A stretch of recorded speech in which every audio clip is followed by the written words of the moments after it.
Hi hello నమస్తే welcome back to my channel Smiley Vijaya. ముందుగా నా ఛానల్ని ఎవరైనా ఫస్ట్ టైం చూస్తున్నట్లయితే లైక్ చేసి సబ్స్క్రైబ్ చేసి బెల్ ఐకాన్ని క్లిక్ చేయండి.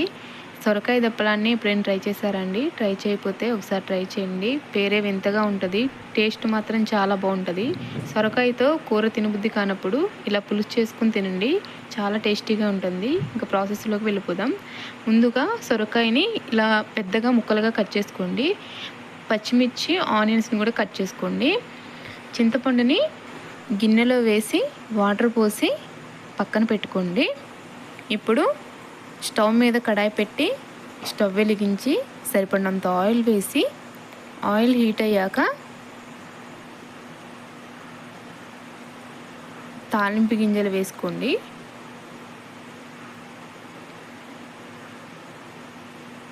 కొంచెం జీలకర్ర వేసుకోండి,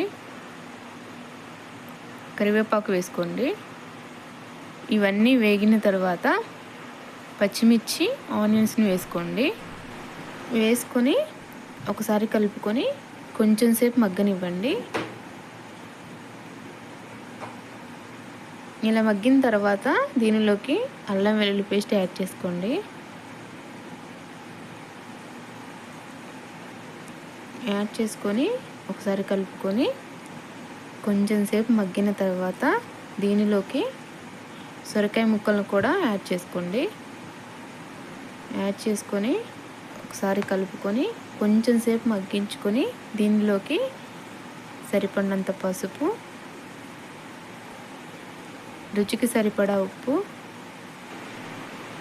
రుచికి సరిపడా కారం కూడా వేసుకోండి. వేసుకొని ఒకసారి కలుపుకొని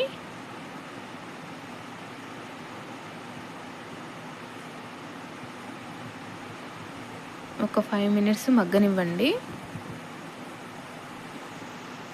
ఇప్పుడు దీనిలోకి చింతపండు రసాన్ని పోసుకోండి.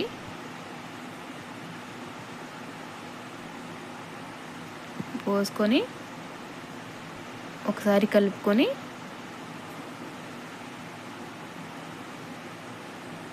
మూత పెట్టి ఈ వాటర్ అంతా దగ్గర పడేంత వరకు ఉడకనివ్వండి. ఇప్పుడు మూత తీసుకొని ఇలా ఆయిల్ అంతా పైకి తేలితేనంట ఉప్పు కారం సరిపోయినట్లంటండి. ఒకసారి అయితే టేస్ట్ చేస్తాను, ఉప్పు కారం సరిపోయిందేమో.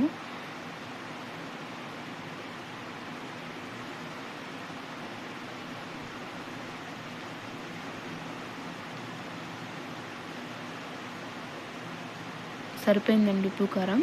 ఇప్పుడు దీనిలోకి ధనియాలు, జీలకర్ర, మెంతులు వేపుకొని పొడి చేసుకొని పెట్టుకున్నాను, దాన్ని ఒక స్పూన్ యాడ్ చేసుకోవాలి.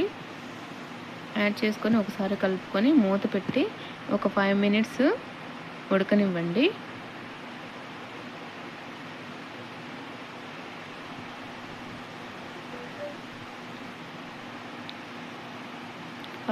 తర్వాత మూత తీసి సన్నగా కట్ చేసుకున్న కొత్తిమీరని యాడ్ చేసుకోండి.